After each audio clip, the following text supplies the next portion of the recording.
आपकी स्क्रीन पर जो तस्वीरें चल रही हैं वो किसी साइंस फिक्शन फिल्म का सीन नहीं, बल्कि आज के चीन की असली झलक है।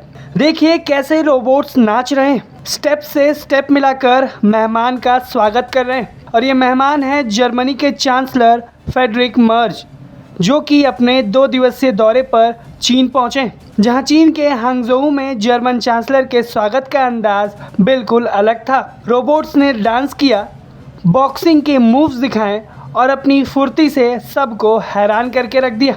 इतना कि जर्मन चांसलर की निगाहें इस प्रदर्शन को देखकर चौंक गई और बड़े ही ध्यान से इसे काफ़ी देर तक देखती रहीं। ये खास स्वागत सिर्फ मनोरंजन नहीं, बल्कि चीन की टेक्नोलॉजी ताकत का प्रदर्शन है, जिसके मदद से चीन पूरी दुनिया को साफ संदेश दे रहा है कि हम भविष्य की इंडस्ट्री के लिए तैयार हैं। आपको बता दें कि जर्मन चांसलर मर्ज इन दिनों चीन के दौरे पर हैं, जहां वो अकेले नहीं पहुंचे, उनके साथ जर्मनी की 30 बड़ी कंपनियों के शीर्ष अधिकारी भी पहुंचे, जिनमें ऑटोमोबाइल सेक्टर के दिग्गज वोल्क्सवैगन और BMW जैसी बड़ी कंपनियां भी शामिल हैं।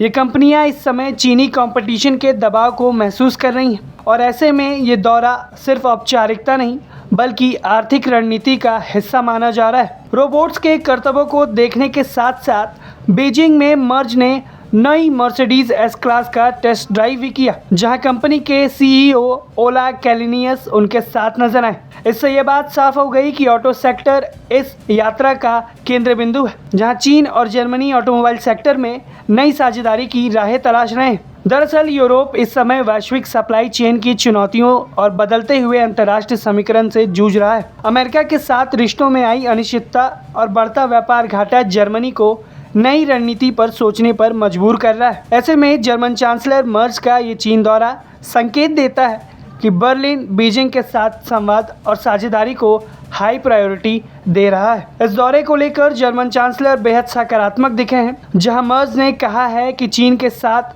संबंधों को रीसेट करने की ज़रूरत है और संवाद को सहयोग के जरिए आगे बढ़ाने की भी ज़रूरत है। तो ये रोबोट्स का डांस सिर्फ तकनीकी शो नहीं, बल्कि कूटनीतिक संदेश भी है। एक तरफ मशीनें भविष्य की ताकत दिखा रही हैं, तो दूसरी तरफ 2 आर्थिक महाशक्तियां अपने रिश्तों को नई शक्ति देने की कोशिश कर रहे हैं। अब सवाल यही है कि क्या ये टेक्नोलॉजी और व्यापार की साझेदारी आने वाले समय में वैश्विक समीकरण को बदल सकती है। इसके साथ जो दूसरा सवाल वो भारत के लिए आता है, और वो ये है कि क्या भारत ऐसी टेक्नोलॉजी की रेस में आखिर कहाँ खड़ा होता है। ये सवाल अब सारे अहम हो गए। आप इन सवालों पर अपनी राय हमें कमेंट बॉक्स में ज़रूर बताएं।